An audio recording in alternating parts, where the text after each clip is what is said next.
सादर करीत आहोत आजच्या काही ठळक घडामोडी।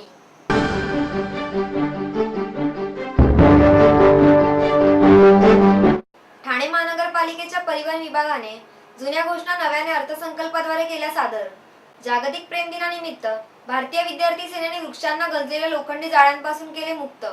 जागतिक प्रेम दिनानिमित्त देण्यात येणाऱ्या भेटकार्डांची विश्व हिंदू परिषदेने केली होळी। कळवा येथील ठाणे फेस्टिवलची कला रसिकांच्या उत्स्फूर्त प्रतिसादात सांगता। नगरसेवक हिराकांत फर्डे यांच्या वतीने परिसरातील नागरिकांसाठी मोफत आरोग्य शिबिराचे आयोजन।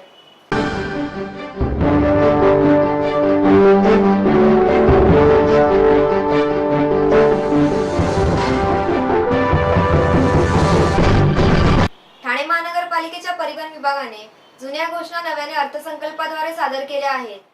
चांगली सेवा देऊ न शकणाऱ्या ठाणे परिवहन सेवेने आपल्या अर्थसंकल्पामध्ये जुन्याच घोषणा करून पुन्हा एकदा ठाणेकरांच्या अपेक्षांची हवा काढून घेतली आहे।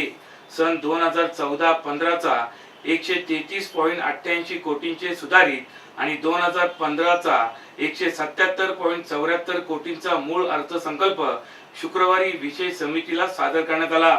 घोडबंदर येथील आगाराचा विकास JNNRUM योजनेअंतर्गत शिल्लक 190 बसेसचा परिवहनच्या ताफ्यात समावेश करण्यासाठी प्रयत्न, इलेक्ट्रॉनिक तिकीटिंग वेडिंग मशीन यंत्रणा कार्यान्वित करणे, सॅटिसवर ब्रेकडाऊन व्हॅन उपलब्ध करून देणे आणि कर्मचाऱ्यांची शिल्लक देणी देणे अशा जुन्याच घोषणा यंदाच्या अर्थसंकल्पात करण्यात आल्या आहेत। महसुली खर्चापोटी 39.80 कोटी तर भांडवली खर्चापोटी 20 लाखांचा निधी मूळ अर्थसंकल्पात अपेक्षित धरण्यात आला आहे। 2014-15 च्या सुधारित अर्थसंकल्पात मार्च 15 अखेर 6.30 कोटी रुपयांच्या अनुदानाची अपेक्षा ठेवण्यात आली आहे। 79.70 कोटींची कर्मचाऱ्यांची थकीत देणी असून 2015-16 या आर्थिक वर्षामधील अपेक्षित उत्पन्नातील 8.10 कोटी मधून कर्मचाऱ्यांची 7 कोटींची थकीत देणी तसेच सेवानिवृत्त कर्मचाऱ्यांची थकबाकी यासाठी 10 लाखांची तरतूद करण्यात अर्थसंकल्पात आली आहे।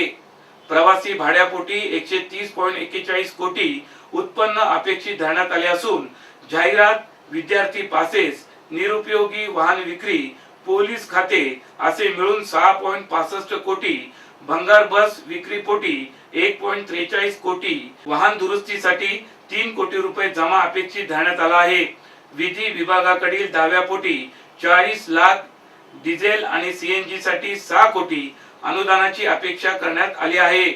परिवहनच्या यंदाच्या अर्थसंकल्पात नव्या योजना आणल्याचा दावा परिवहन प्रशासनाने केला असला तरी प्रत्यक्षात अर्थसंकल्पात सर्व जुन्याच योजनांची घोषणा करण्यात आली आहे।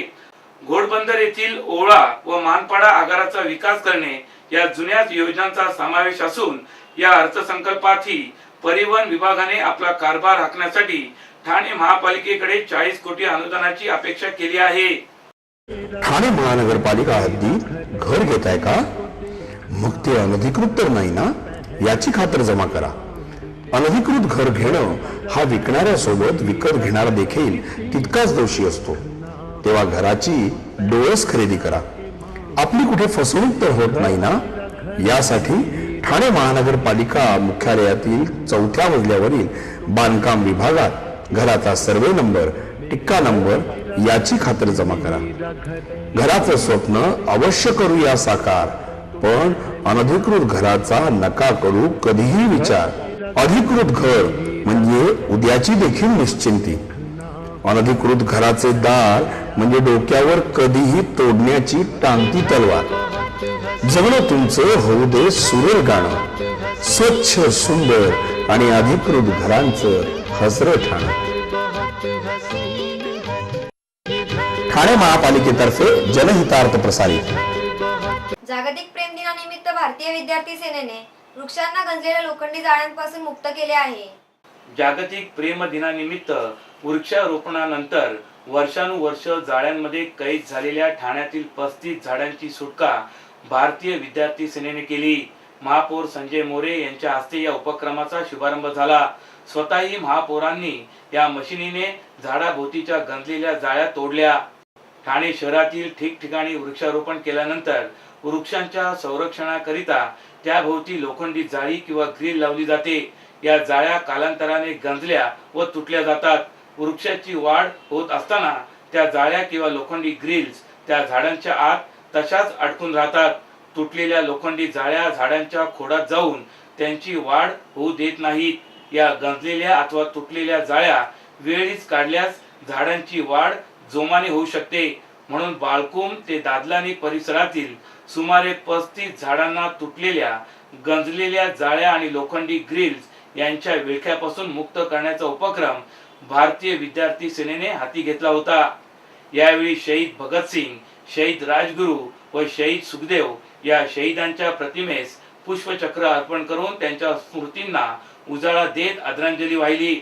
यावेळी माजिवडा प्रभाग समितीच्या सभापती शारदा पाटील, शिवसेनेचे उपशहर प्रमुख जगदीश थोरात, भारतीय विद्यार्थी सेनेचे ठाणे जिल्हा संघटक सुनील पाटील, राजेश तावडे, उद्यान निरीक्षक सुनील मोरे, विजय पाटील, श्याम पाटील, उपशाखा प्रमुख संतोष भोईर, चेतन चौधरी, युवा सेना विभाग अधिकारी नितीन पाटील, अजय पाटील, जालिंदर पाटील इत्यादी उपस्थित होते. 14 फेब्रुवारी व्हॅलेंटाईन डे अर्थात जागतिक प्रेम दिवस म्हणून जगभर साजरा केला जातो. या दिवसावर महत्त्व असं आहे की आपण एखाद्या व्यक्तीवर प्रेम केलं पाहिजे. प्रेम व्यक्त करण्याचा दिवस आहे. परंतु प्रेम काय एका व्यक्तीवरच व्यक्त करता येतं असं नव्हे, तर ते आपलं प्राणीमात्रावर, झाडं झुडपांवर देखील आपण व्यक्त करू शकतो. याच जागतिक प्रेम दिवसाचं औचित्य साधून शिवसेना बाळकुम शाखेच्या माध्यमातून या परिसरात लावलेली जी काही झाडं आहेत, या झाडांच्या जी काही जाळ्या, लोखंड्या ग्रिल्स वगैरे आहेत, त्या तुटलेल्या आणि गंजलेल्या अवस्थेमध्ये आहेत. त्या जाळ्या झाडांच्या खोडामध्ये जाऊन झाडांची वाढ खुंटते. परिणामी झाड मरणावस्थ स्थितीमध्ये आहेत. आजच्या ह्या दिवसाचं औचित्य साधून ह्या लोखंडी आणि गंजलेल्या जाळ्या मुक्त करून या झाडांना आम्ही मुक्त करण्याचा एक वेगळा संदेश त्या ठिकाणी आम्ही देत आहोत. बघता बघता मुलं मोठी होतात आणि त्याचबरोबर मोठी होतात त्यांची स्वप्न. त्यांच्या ह्या स्वप्नांची, भविष्याची आणि सुखद आयुष्याची जबाबदारी TJSBची. उज्ज्वल भविष्य हा तुमचा हक्क आणि अर्थातच TJSBचं कर्तव्य. जागतिक प्रेम दिनानिमित्त देण्यात येणाऱ्या भेटकार्डांची विश्व हिंदू परिषदेने होळी केली आहे. ठाण्यात विश्व हिंदू परिषद आणि बजरंग दलाने व्हॅलेंटाईन दिनाविरोधात आक्रमक भूमिका घेत ग्रीटिंग कार्ड आणि बॅनर्स जाळले. दुसरीकडे शिवसेनेने गतिमंद मुलांसोबत व्हॅलेंटाईन डे साजरा केला, तर भारतीय विद्यार्थी सेनेने लोखंडी जाळ्या कापून झाडांना मोकळे केले. नागपूरमध्ये व्हॅलेंटाईन डे विरोधात शिवसैनिकांनी गोंधळ घातल्यानंतर ठाण्यात अपेक्षेप्रमाणे विश्व हिंदू परिषद आणि बजरंग दलाने आक्रमक भूमिका घेत ग्रीटिंग कार्ड जाळले. नौपाडा येथील सत्यम कलेक्शन येथे व्हॅलेंटाईन डेच्या बॅनरवर मातृदिन साजरा करण्याचे आवाहन कार्यकर्त्यांनी केले. तसेच मोठे ग्रीटिंग कार्ड जाळण्यात आले. सेंट जॉन येथे लावलेले दिल देखील जाळण्यात आले. गडकरी रंगायतन समोरील रेड जिमने डे निमित्त लावलेला बॅनर देखील या कार्यकर्त्यांनी फाडला. हे आंदोलन विक्रम भोईर यांच्या नेतृत्वाखाली दीपक मेडेकर यांनी केले होते. बिजनेस बढ़ाने की होड़ हो या फैमिली के साथ मौज, देखनी हो भारत की विविधता या करनी हो विदेश यात्रा, आपकी हर जरूरत को हम करेंगे पूरा हमारे ट्रैवल लोन के साथ. TJSB ट्रैवल लोन, सपनों की उड़ान. TJSB सहकारी बैंक, विश्वास जिंदगी भर का. कळवा येथील ठाणे फेस्टिवलची कला रसिकांच्या उत्स्फूर्त प्रतिसादात सांगता झाली आहे. ठाणे फेस्टिवल मध्ये स्थानिक कलाकारांची धूम दिसून येत असून येथे असणारे स्टॉल्स हे येथे येणाऱ्या नागरिकांचे खास आकर्षण ठरत होते. अवघ्या 2 दिवसात तब्बल 100हून अधिक कलाकारांनी या फेस्टिवल मध्ये त्यांची कला दाखवून प्रेक्षकांची दाद मिळवली. कळवा येथील पारसिक मैदानात भरलेला ठाणे फेस्टिवल ठाणे मुंबईकरांसाठी मोठी पर्वणीच ठरली होती. अवघ्या 2 दिवसात या फेस्टिवलला 50,000हून अधिक नागरिकांनी भेट दिली. विविध कला सादर करणाऱ्या दालनांची येथे रेलचेल होती. हुबेहूब रांगोळी, पोस्टर चित्र, शिल्पकला आणि फोटोग्राफीच्या दालनाने तर येथे येणारे प्रेक्षक भारावून गेले होते. आयोजकांनी स्थानिक कलाकारांना मोठी संधी दिल्याने या कलाकारांनी त्यांचा स्टेज गाजून सोडला होता. ठाण्यातील स्वाती कोल्हे या कथ्थक नृत्य कलाकाराने तर तिच्या नृत्य कलेने प्रेक्षकांना भारावून सोडले. अशा विविध कार्यक्रमाच्या रेलचेलनी ठाणे फेस्टिवलची सांगता झाली आहे. महिलांच्या न्याय हक्कासाठी लढणाऱ्या नारी शक्ती ब्रिगेडमध्ये सहभागी व्हा आणि आपले हक्क मिळवा. महिलांवरील अन्यायाविरोधात लढणारी एकमेव संघटना नारी शक्ती ब्रिगेड. नारी शक्ती ब्रिगेड राष्ट्रीय अध्यक्षा निर्मला पाल. सभासद नोंदणी सुरू आहे. संपर्क 9321712916.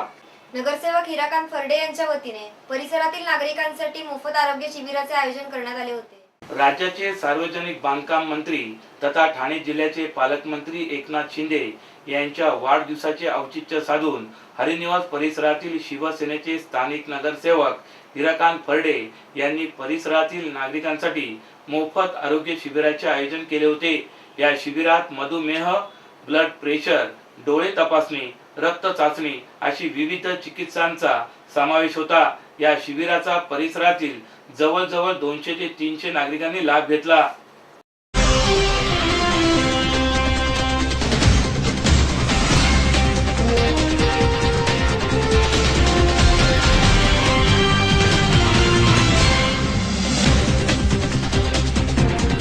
तर या होत्या आजच्या काही ठळक घडामोडी. उद्या पुन्हा भेटू याच वेळी याच ठिकाणी. ठाणे दर्पण या वृत्तवाहिनीचे प्रसारण ठाणे शहराबरोबरच ठाणे जिल्ह्यातही होत असते. तरी आपल्या काही समस्या अथवा सूचना असल्यास आमच्या या पत्त्यावर संपर्क साधा. आमचा पत्ता पुढील प्रमाणे.